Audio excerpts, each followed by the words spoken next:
I'm super excited to welcome our next presenter to the stage, David Khourshid. You may know him from the internet as David K. Piano. He is here to share a really special presentation with us, founder of Stately and creator of useState. You're going to love this. We're saying goodbye to useState tonight. David, the floor is yours. All right. Hello, everyone. Can you all hear me? Is this on? All right, awesome. So I'm going to apologize to you in advance because this is going to be significantly less entertaining than the last talk. But we're going to be saying goodbye to useState, which hopefully is controversial enough for you to be like, I wonder what he's going to go on about. That is, hold on, where are my slides? There we go. All right, who am I? He just said, doesn't matter anyway, because we have a lot to talk about. I'm David K. Piano pretty much everywhere online. I created useState, founder of Stately.ai. But what we're going to be talking about today, not exactly use effects, but I did give a lot of talks on the past called Goodbye Use Effect. And when I first gave that talk, I was just trashing use effects, saying how it gives a lot of anti-patterns, and people got angry at me. They were like, how dare you, just curse our blessed hook from the React team or whatever. But then the React team actually posted like, you might not need use effects, like an entire page in their documentation, which really should be required reading. So I really encourage you to read that and pretty much all of the React documentation. If how many of you are actually React developers? I don't want to talk to a room full of you or the Angular. Okay, cool. We're good here. All right, so we need to talk about useState. And I know what some of you are going to say. It's like, useState is really popular. I'm not really ready to give it up. It's in the most recent React survey, it is the most popular thing by far. But, there's also Axios there. I mean, Fetch is right there. I'm not sure. Like, you can't trust surveys. That's the bottom line there. But here's the main problem. We have, we start React apps. We have good intentions. Maybe start with the use state. Then we have an effect. So we have to call that use effect, which triggers another use state, which might trigger another use effect, which triggers the same use state, updates props in a completely different component, which triggers the use effect there, which you're saving something to use state, and then that's triggering a use effect back in that component. You see how things just get really, really messy. And you might be thinking, like, hey, there's nothing wrong with my use states. Like, it's good code. Maybe you vibe coded it. Maybe some powerful AI generated it. But you have to remember that LLMs weren't trained on good code. They were trained on your code. So yeah, I mean, yeah, average code. I'm not saying your code's terrible, but there's a few things we need to talk about with useState. First of all, renders. Like, it's there's a lot of re-rendering that happens. By the way, this says Miami because these are slides from Miami, and I'm doing this because Mark missed my Miami talk, even though he was at React Miami, so that's why he has to see this. Yeah, it's okay. But yeah, so there's a lot of patterns that we typically use state for, where we say if we have state in a component, then it should go in use state, right? But sometimes those things don't actually belong in state. For example, if we're trying to track the number of clicks in a component, then this is going to cause a re-render every single time we click the button. But it doesn't really need to. And so one rule of thumb is if it's not really going to cause a re-render, you don't actually need to have that in use state. So useRef is really useful for that. A lot of these things I actually talked about in great depth in my Frontend Masters workshop yesterday. So you're pretty much all getting a preview of that right now. Another thing that I see in apps is it's really frustrating. You might have a table, you're sorting things, you're filtering things, or you might have some sort of view where it's like, I don't want this to go away when I refresh the page, but that's exactly what's going to happen. So thankfully, there's patterns in frameworks such as Next.js where you could actually use the URL as a source of truth. It gets a little bit confusing in Next.js. There's a lot of boilerplate you have to set up. And Remix sort of makes things a little bit simpler, but I discovered this library called Nux a few months ago. And this is really useful. It basically replaces useState with useQueryState. And so everything is updated in the URL as you're changing the state. And so you basically get this URL-powered state management for free. And treating the URL as a source of truth for state is just extremely useful for obvious benefits going back to the 1990s, early 2000s, where it's like you can actually bookmark pages and everything's going to be exactly as you saw it, which is really nice. So yeah, Nux is one of those great libraries that I recently started using, such as shadcn, where, amazing libraries, but weird names. It's a pattern, but yeah. Also, fetching data. This is one of those things where we love to use useEffect and useState. It's one of the first things we do when we're learning React and we're thinking, oh, wait, we need to fetch data. How are we going to do this? Well, we're going to set isLoading, and then we're going to fetch something and then put that in state. But, oh, we also have to handle what happens if there's an error. And then this actually doesn't handle cancellation at all. So this code is actually wrong. And I guarantee if you look in your code base and you search for set loading or set is loading or is success, you're going to see a lot of this like Boolean variable madness in your code base. So how can we solve that? Well, with React 19, you have server components and you could start fetching directly in them with RSC. And yeah, it makes it extremely simple to do that. You can use suspense too if you want to handle loading states and things like that. There's also React hooks that really help handle those pending states so that you don't have to. And of course, there is React Query, which really, this is one of those things that I wish was built into React because it's extremely useful and it does do all of that boilerplate for you. So handling loading states, error states, even things like caching, retries, etc. Tansec query. But the main point is that it handles fetching data better than you.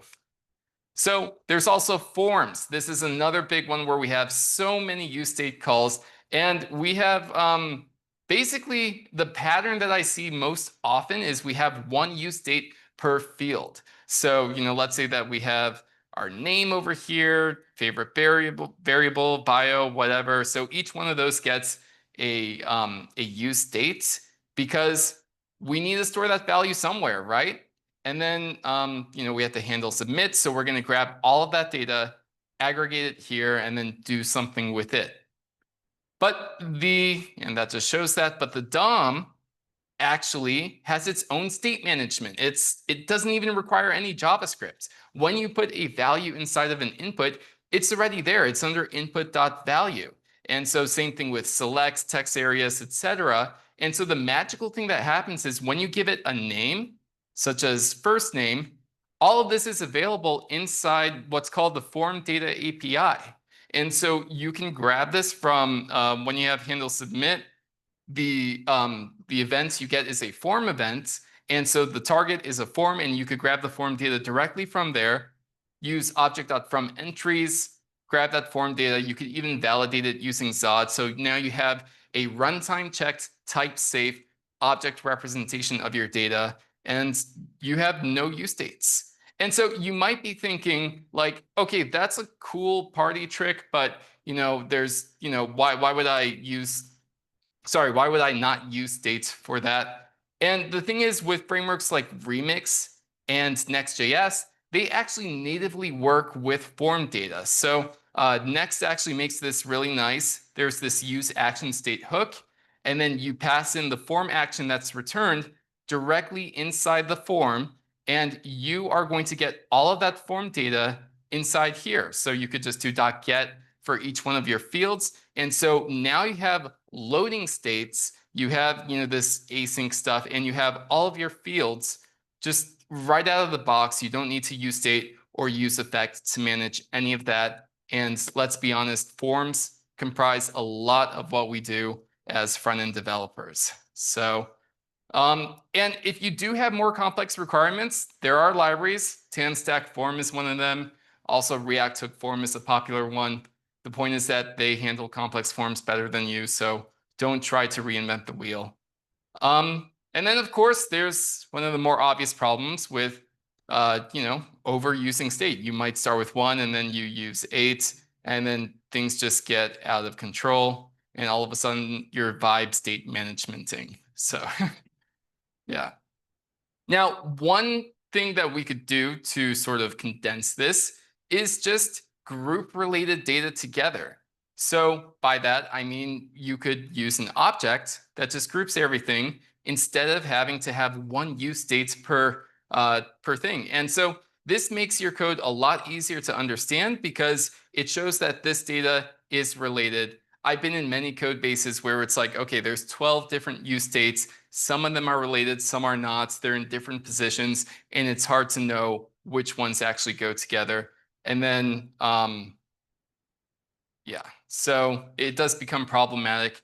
And then, you might have to write some boilerplate code for updating that.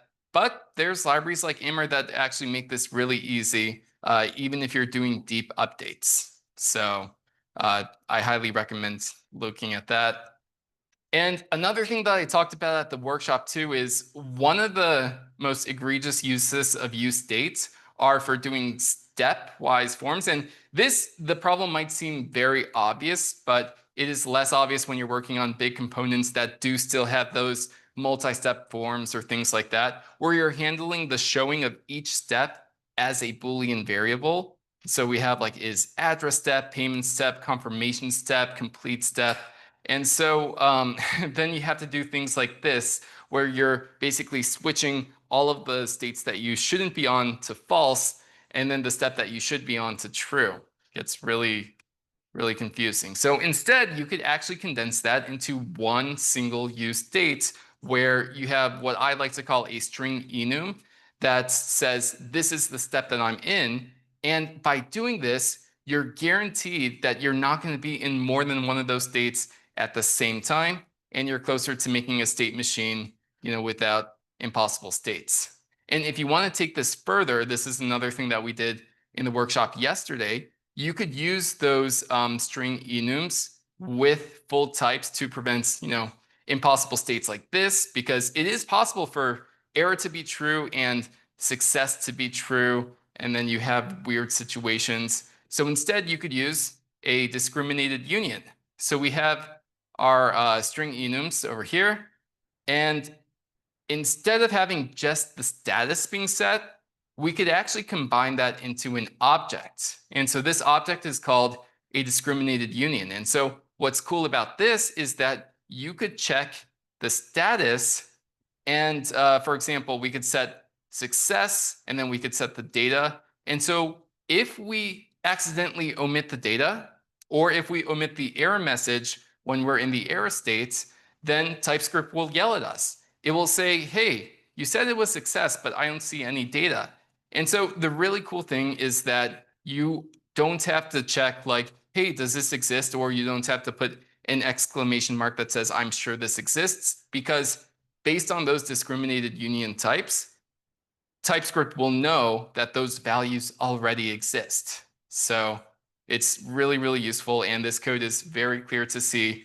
And you get the type safety on top of that. So it's pretty cool. A big thing I talked about at the workshop too was derived state. And so this is another one of those huge problems that I see in pretty much every React code base, where we have a bunch of sources of truth states, but we also have derived states, such as the total number of items. Like let's say that we have a donut shop, and also the cost total. And then in a use effect, whenever those selected donuts change, we have to recalculate all of those values because they are dependent on those previous values. So instead of that, we can actually just derive it directly in render. And I know some of you might be looking at this and saying, okay, but can we memoize that, please? This is never going to cause an issue. So if you're worried about that, then sure, memoize, but honestly, it's not anything you really need to worry about. All right, so another big topic, which I know where you're thinking not this, but I hate useState. I know where you're going. Yeah.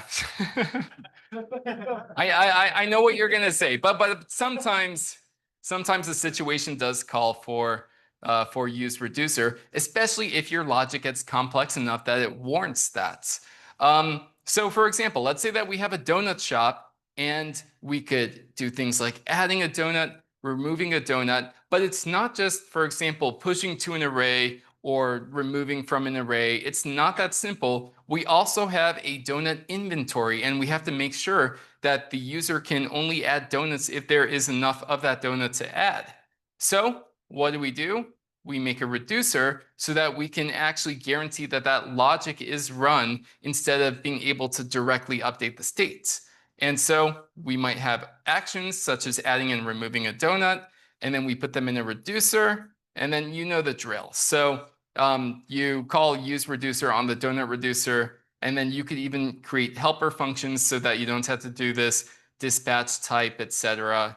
But the really cool thing about this is it makes it actually a lot easier to test your core application logic. Instead of having to render your app and then be like, okay, let's click this button and then let's read from this text and see if the donut is actually added to these list of items, those tests are valuable.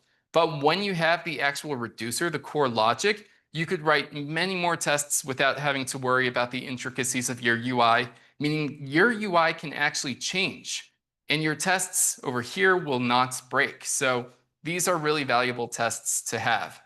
And so this is why I talk a lot about direct versus indirect state management, where direct is you can update state from anywhere. There's no rules. It doesn't matter. And indirect is you send some sort of intent where it's like the user clicks submit or they click to add donut or something like that. And then some core logic decides how are we going to update the state from there.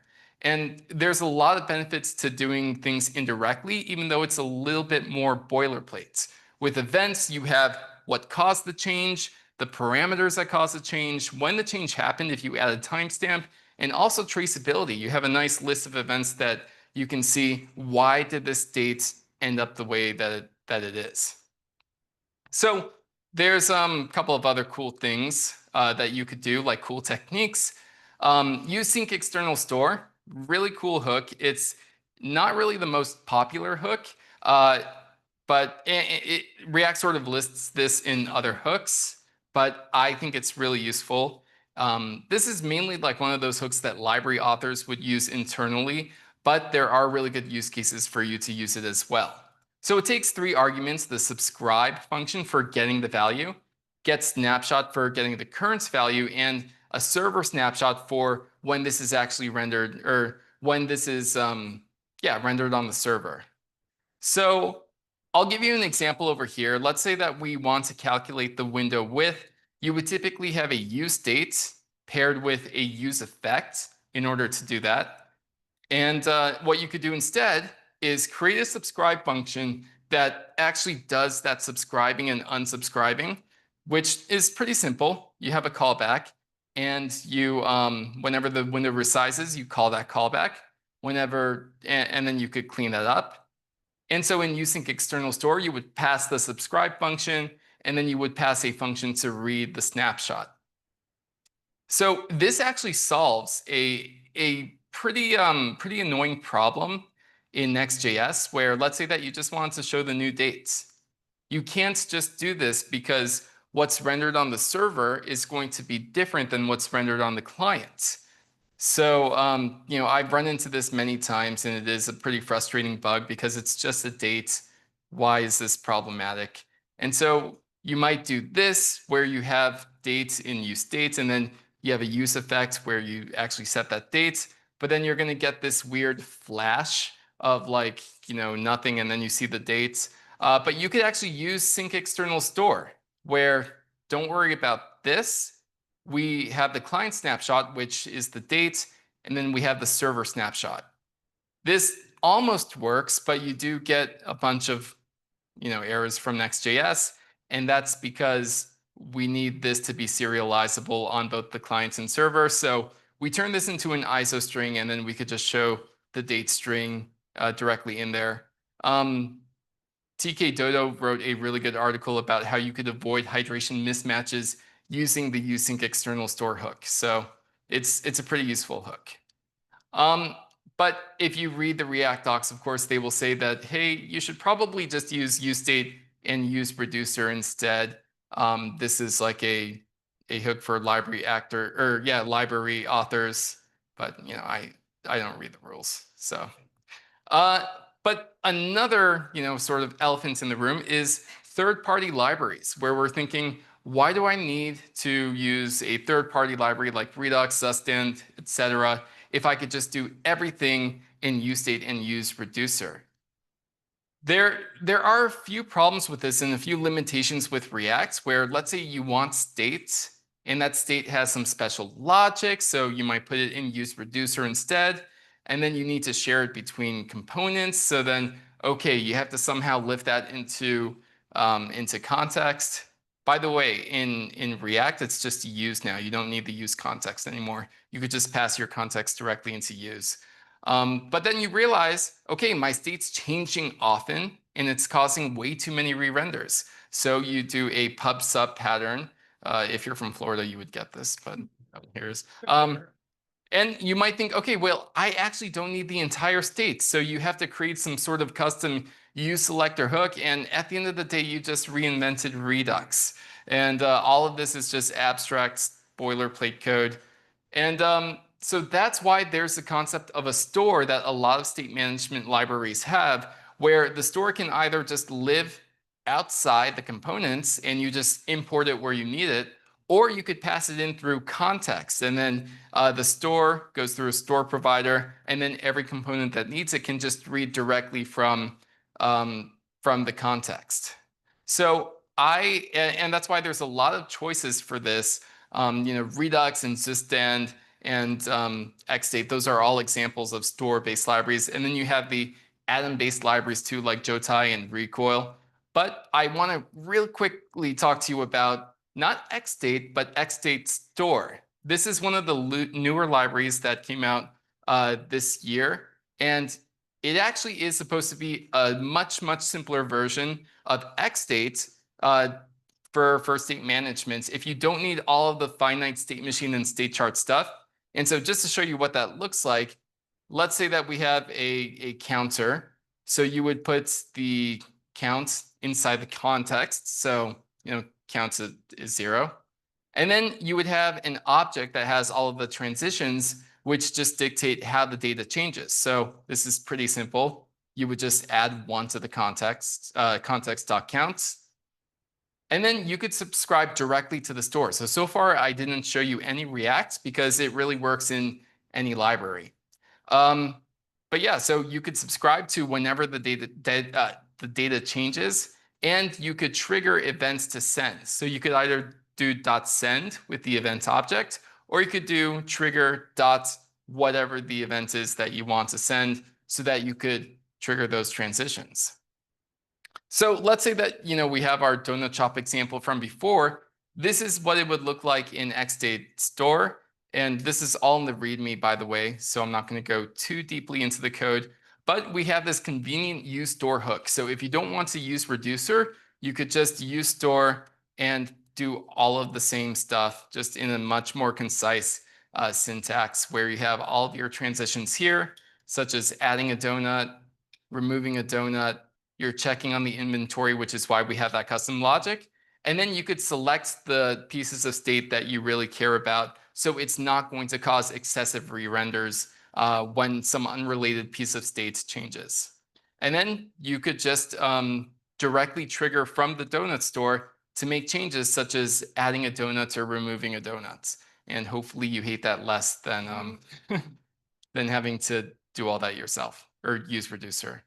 Another thing that you could do with XState Store, which I think is sort of a missing feature in things like Redux and useState, is the ability to emit events. And so this allows you to have declarative side effects, which is pretty nice. So let's say that we want to emit some sort of out of stock, so that you could show some sort of pop-up that says, hey, it's out of stock, you should know about this.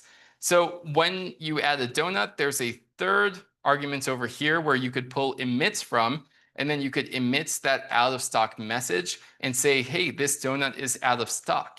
And then you could subscribe to that. And this is one of the good use cases of useEffect, where you listen for that out of stock message.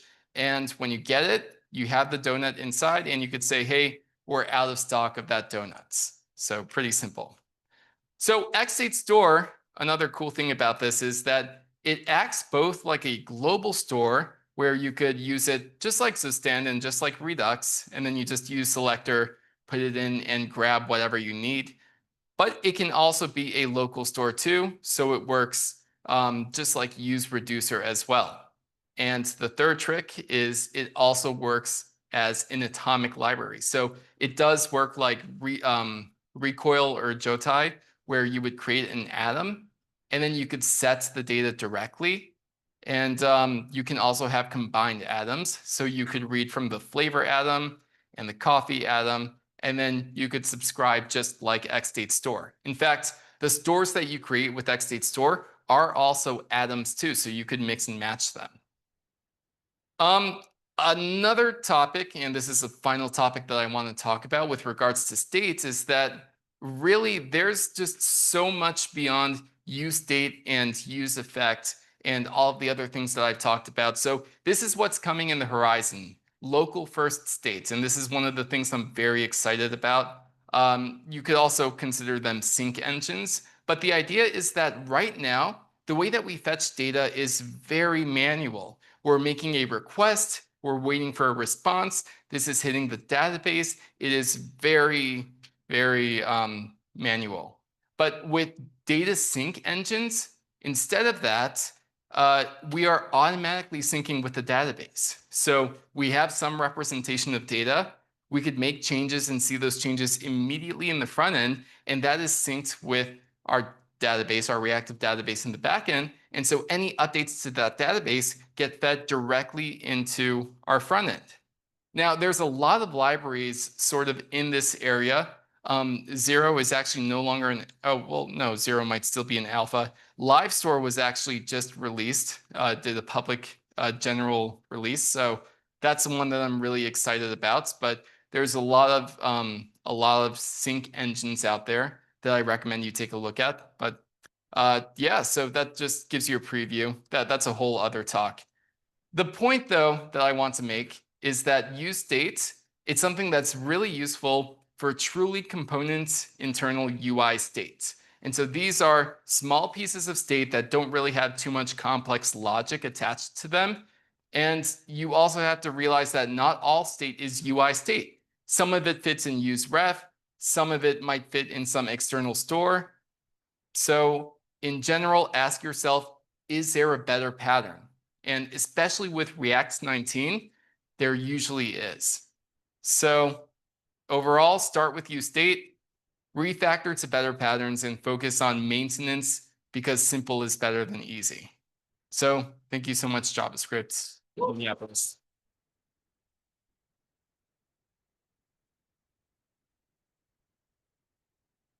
Any questions? Or yeah. I love the idea of local first. I haven't been able to get it to work in any of my demos or examples that I've tried. Do you have a specific library, like if I'm trying to get it to work out of the box for the first time? I would, yeah, it is tricky because they're not exactly like just easily plug and play. Yeah. And that's actually why I really like Nux, because that is plug and play. It's really nice to work with. But yeah, I would take a look at, what was that? Definitely, I don't know why I'm blanking on the name, but this one, LiveStore. Just because Johannes Schickling worked really hard on it, and he's always looking for feedback. Like he would even call me multiple times being like, what do you think about this, etc. And so he talks to everyone about it. So yeah, take a look at LiveStore. He's done a lot of really good things with it. Thank you. Yeah. Any other questions? Yes, so is that local first idea, is that similar to like what mobile development decided to deal with for a long time? Where like, you know, the signal might not be there all the time, so I know I've used like AWS's Amplify, I think it was called, it was a few years ago, but I'm not vouching for it, but that was just one of the niceties that came with that, is it would just handle that server sync in the background. I think so. So yeah, I was going to say, Notion as an example, but Notion's pretty bad at this. But yeah, the idea is that you can be doing things locally, and even if there's no internet connection, that's one of the premises of local first, is that it's going to sync eventually. It is eventually consistent, so that things that are updated externally will sync back when you get back online. So it is pretty nice. And I hate it when apps that should be local first just do not work when there's no internet. It's one of my biggest frustrations. Any other questions on useState, useEffects? Are you mad at me? All right, well, thank you very much.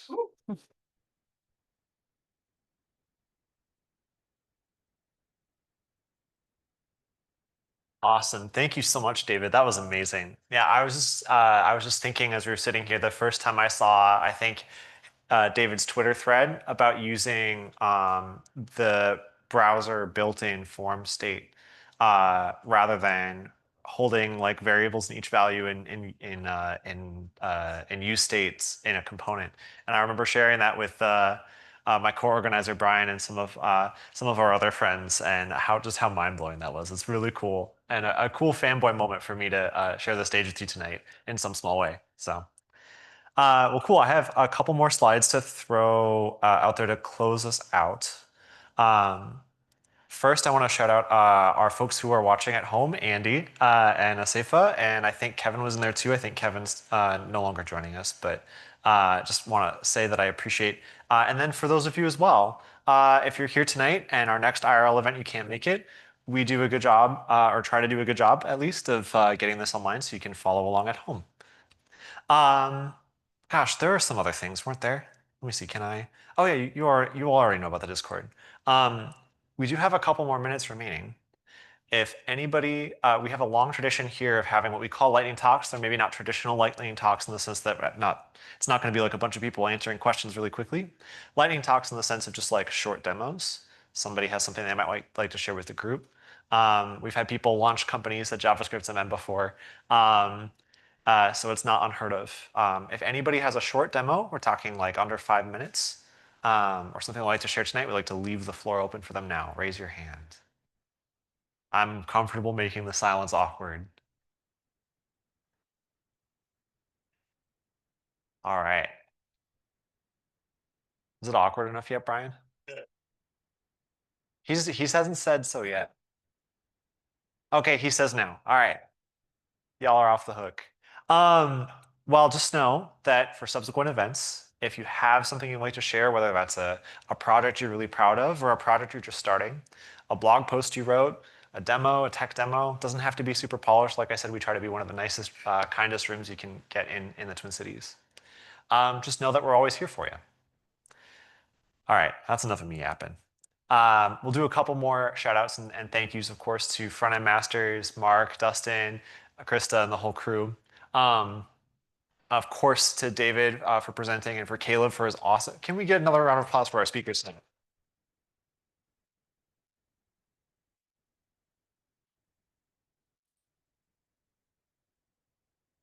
To our host, Frontend Masters and Datasite, for the pizza and the food and the letting us in the door and letting us have this awesome space. Another round of applause, please.